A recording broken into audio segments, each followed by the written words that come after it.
Python tools and IDEs, where to write your code. So with the setup ready from the previous section, it's time to wear an hoodie and start coding. But where we have to code? At minimum, we need a code editor. So for example, here on the picture, we have the Notepad++, a simple text editor.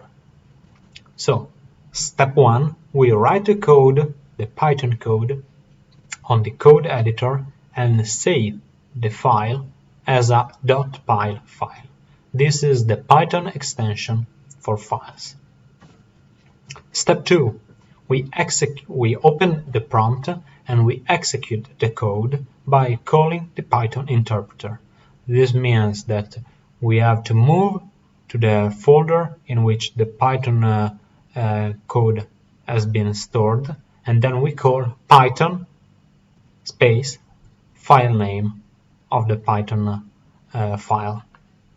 As you can see here, this guy writes Python first script.py and it says hello YouTubers. Second, for few lines of code, you don't need a text editor or even a code editor, but you can use the Python prompt itself. So by typing Python inside your prompt, a Python prompt will pop up, and each line of code will be executed instantly. So for example, I write a equal to 1, I press enter, and that cell code will be executed instantly. For example, here I say a is equal to 1, b is equal to 2, c is equal to a plus b, and then with the print function, that we will talk about it later in the later courses, with the print function, the Python tells us which value has the c variable, and of course it is 3. Each of these code lines are executed instantly, one by one, every time I press enter. But this is not enough for medium or even big projects. So I want, in order to approach bigger projects, an integrated development environment, an IDE. This means that this environment should allow me to save and reload the source code, the Python code. Should allow me to execute the code within the environment. I don't want to type every time activate that environment, then deactivate, and so on. Also, I would like to have some debugging support in order to facilitate the process of debugging the code. Fourth, I would like to have some syntax highlighting.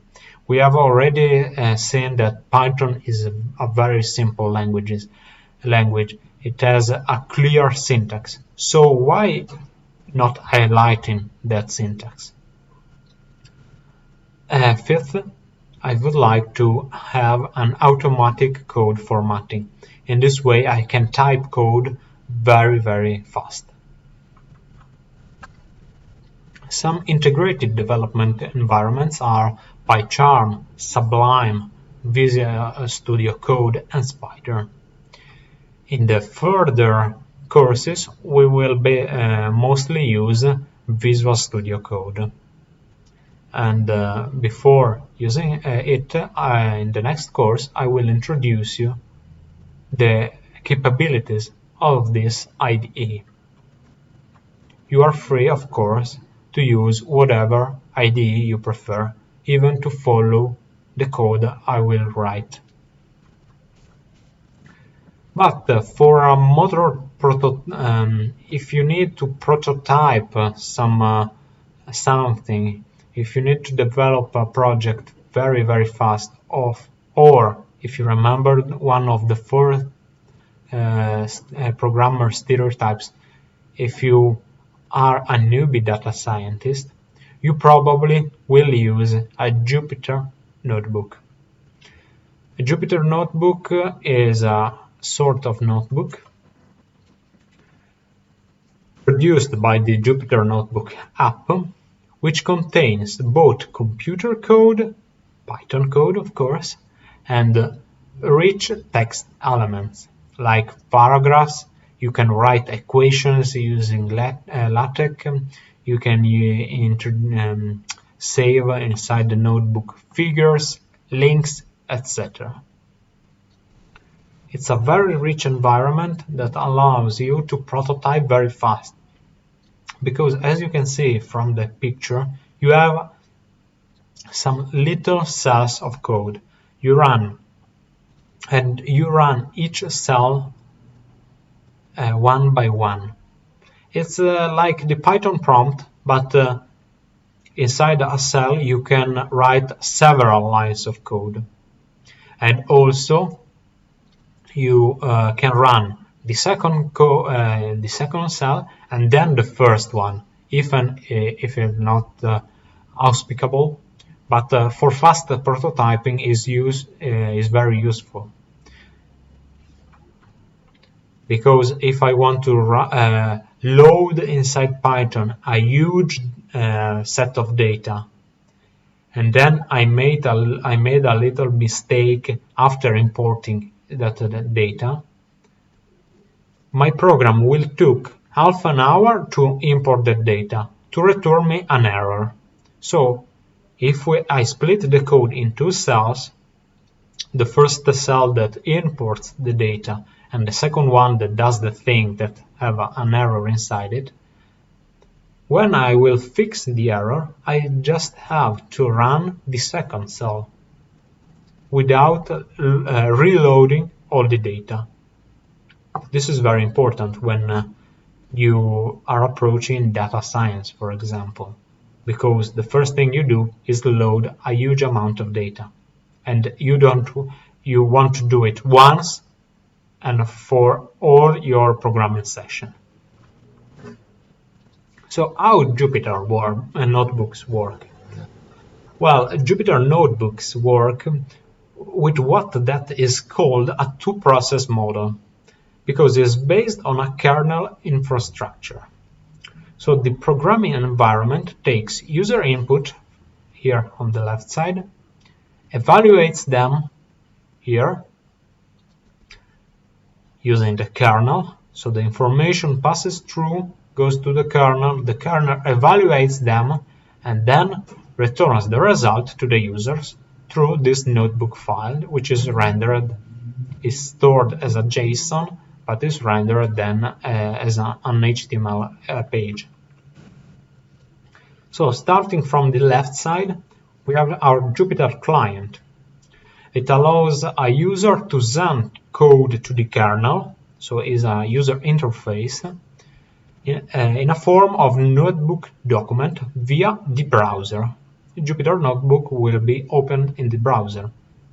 Because notebooks are hosted by a Jupyter web server, which uses a sort of web server called Tornado to serve HTTP requests. Second step is the Jupyter Notebook document that is rendered as an HTML page, but are stored. Notebooks are stored on disk as JSON in JSON format, but not with the JSON extension, but with the IPy and B extension. Third, we have the Jupyter kernel, the core, the Python core. The kernel receives the code sent by the client, executes it. So each cell we execute is actually received by the kernel, who execute and evaluate that code, and the kernel returns the result back to the client for display. Also, a kernel process can have multiple clients communicated with it. This is important if you run Jupyter from the cloud, so the kernel stays in the cloud, and several users can access to the same machine at the same time.